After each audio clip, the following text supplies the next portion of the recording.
हाबाय। बिदिन्थि हिसाबै जेब्ला जों फिथाइ एबा गुबुन गुबुन आदारफोर खुगाजों जायो अब्ला जोंनि देहाया, मोदोमा एबा जोंनि बडिया आरो हाराफोरा जोंखौ गोख्रों खालामो। थिग बेबादिनो जोंनि देहानि मोजां मावनाय, गोथार सोलिनाया आरो मावनाय दांनाया गासै बिहोमाफोरा आत्माजों एबा जिउजों सेबखांना लाजायो आरो जिउमायाव सोलायो, जायखौ हलि स्पिरिट बुङो। बेनिखायनो जोंनि मावनाय दांनायजोंसो, जोंनि आखल आखुजोंसो जिउमाया गोथार जायो, जायखौ गोथार जिउ बुङो। गोथार जिउआल' सोरगोआव सौहैयो, मोदोम आरो थैया नङा। जुदि बेयाव मानसिनि बडि दंब्ला बेयाव जिउमाबो दं।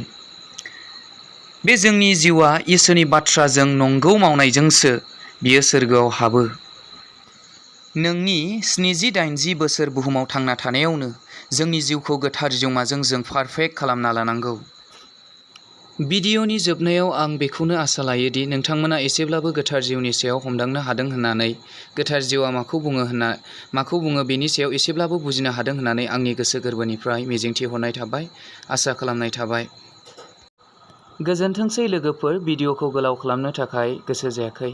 जायफ्रा भिडिअखौ जागायनायनिफ्राय जोबजासिम दहरज'यै नायबाय बिथांमोन साफ्रोमनिसिमबो गोसो गोरबोनिफ्राय फिन खनसे आंनि गोसो गोरबोनिफ्राय हामबायहोनाय बावहरो। गोथां जिसु ख्रीष्टआ नोंथांमोन बयखौबो आशीर्बाद होथों आरो बुंग्रा आरो खोनासंग्रा साफ्रोमनिबो सायाव थानानै इसोरा गेदेर आशीर्बादखौ होथोंसै। गोजोन्थों।